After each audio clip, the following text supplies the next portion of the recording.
श्री स्वामी समर्थ सगळ्यांना। अधिक महिना आलेला आहे, पुरुषोत्तम महिना आलेला आहे, आपला धोंड्याचा महिना आलेला आहे। अशा खूप साऱ्या नावांनी अधिक महिना ओळखला जातो। त्या अधिक महिन्यामध्ये कुठल्या ग्रंथाचं पारायण करायचं, कुठल्या ग्रंथाचं सर्वात मेन जो मी तुम्हाला आजचा व्हिडिओ खरं सांगते खूप जास्त महत्त्वाचा आहे। कुठल्या ग्रंथाचं आपल्याला पारायण, आपल्याला अधिक महिन्यामध्ये कुठल्या ग्रंथाचं पारायण करायचं आहे हे मी तुम्हाला या व्हिडिओमध्ये सांगणार आहे। तर बघा, अधिक महिन्यामध्ये आपल्याला काय करायचं आहे बघा। तर अधिक महिन्यामध्ये आपल्याला अधिक महिन्यामध्ये आपल्याला श्रीहरी विष्णूंची आपल्याला खूप सेवा करायची आहे, कारण की हा पुरुषोत्तम महिना मानलेला आहे।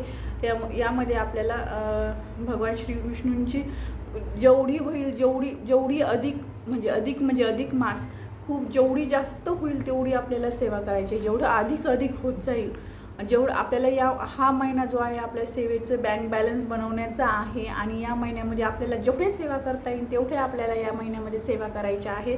तर बघा, अधिक महिन्यामध्ये आपल्याला सगळ्यात मेन मी तुम्हाला सांगते, तर अधिक महिन्यामध्ये कुठल्या ग्रंथाचं पारायण करायचं आहे बघू शकता तुम्ही। आपला संक्षिप्त श्रीमद भागवत पारायण बघा, हे संक्षिप्त श्री भागवत पारायण या ग्रंथाचं तुम्हाला आता हे नाव उलटं दिसत असेल मे बी, पण हे संक्षिप्त श्री भगवत पारायण हे या ग्रंथाचं तुम्हाला हे करायचं आहे बघा। या ग्रंथाचं तुम्हाला पारायण करायचं आहे, संक्षिप्त श्री भगवत पारायण।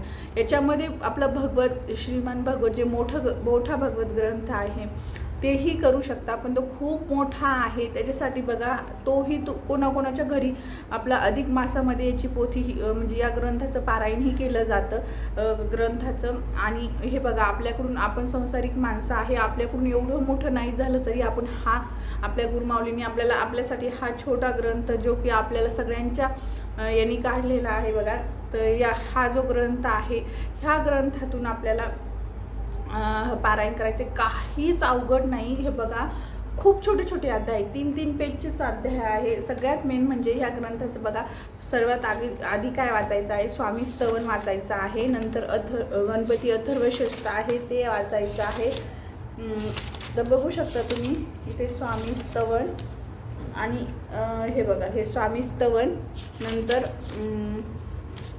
गणपती अथर्व शीर्ष। आता याच्यात उलटं दिसत असेल मे बी, तर बघा, नंतर डायरेक्ट अध्याय पहिला बघा, काही जास्त मोठं नाही, 1 2 आणि हा 3रा पेज बघा। इथे तर समाप्त पण झाला अध्याय पहिला, एकदम सोपं आहे। 14 अध्याय आहे याचे, तर 1 ते 14 अध्याय आहे। तर याच्यामध्ये बघा, तुम्ही रोज अधिक मासामध्ये आता तुम्ही हा ग्रंथ वाचताना संकल्पयुक्त वाचायचा आहे। संकल्प कसा करायचा आहे हा व्हिडिओ आपल्या चॅनलवरती आहे, तो नक्की बघा।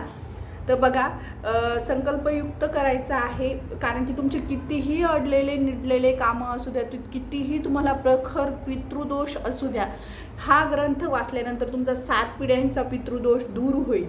कारण की याच्यामध्ये एवढी ताकद आहे ना, की जी कशातच नाही, जी या ग्रंथामध्ये आहे। तुमचा कितीही प्रखर म्हणजे कितीही खरतड, कितीही मोठा पितृदोष असू द्या, आणि आपल्याला अधिक महिन्यामध्ये देवाचीच नाही तर आपल्या पितरांचीही सेवा करायची आहे। जेव्हा आपण पितरांची सेवा देवपूजेआधी आपल्या पितरांची सेवा झाली ना, तर खूप चांगलं असतं, कारण की देवांच्या आधी आपल्या पितरांचा आशीर्वाद आपल्याला खूप गरजेचा आहे, त्यांचाही आशीर्वाद खूप गरजेचा आहे, पण पितरांची सेवा आधी करायची आहे। जेव्हा आपण ही सेवा करतो, जेव्हा आपण हा ग्रंथ असतो, तेव्हा आपल्या पितरांची शांतता होती। जसं की आपल्याला बघा, या ग्रंथाने खूप म्हणजे वाचण्यासारखं खूप आहे। तुम्ही रोज 1 अध्याय जरी वाचला ना, संकल्पयुक्त करून, फक्त काय करायचं आहे, संकल्प करताना काय म्हणायचं आहे की या महिन्यामध्ये मी कधीही म्हणजे माझ्याकडून जसे होईल तसे मी एवढे पारायण करेल। तुम्ही 7 करा, 3 करा, समसंख्यामध्ये करायचं आहे। किती तुम्हाला जेवढे 7 5 3 1 2 11 14 जेवढे तुमची इच्छा, तुम्हाला जेवढे 51 जेवढे तुम्हाला करायचे असेल तेवढे, कोणी 108 ही करू शकतं। बघा, तुमच्याकडून जेवढं शक्य होईल तेवढं तुम्ही करायचं आहे, कारण की बघा, मी जेव्हा करते ना तेव्हा मी सेवा मोजत नाही, कारण की आपण देवाकडे मागताना थोडंच न म्हणतो देवाला की देवा मला आता 2 लाख रुपये दे, 3 लाख रुपये दे, आणि देवाने त्याच्यापेक्षा जास्त दिले तर आपण म्हणतो का ते रिटर्न दे, हे रिटर्न घ्या म्हणून, असं आपण म्हणत नाही. त्यासाठी बघा, तर यासाठी आपल्याला काय करायचं आहे, हा जो ग्रंथ आहे तो वाचायचा आहे. रोज आपल्याला एक अध्याय वाचला तरी तुम्ही 14 दिवसात तुमचा पूर्ण एक पारायण होऊन जाईल. किंवा मग तुम्ही रोज असे 2-2 अध्यायही वाचू शकता, तुमचं 7 दिवसात होईल.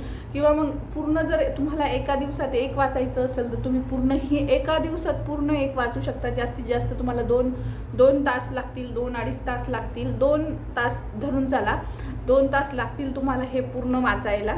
पूर्ण जास्त मोठे ग्रंथ नाही, पण जेवढे आहे तेवढे पूर्ण वाचायला तुम्हाला 2 तास लागून जाईल. तर बघा, अशा पद्धतीने तुम्हाला हे वाचायचं, हे पारायण करायचं आहे.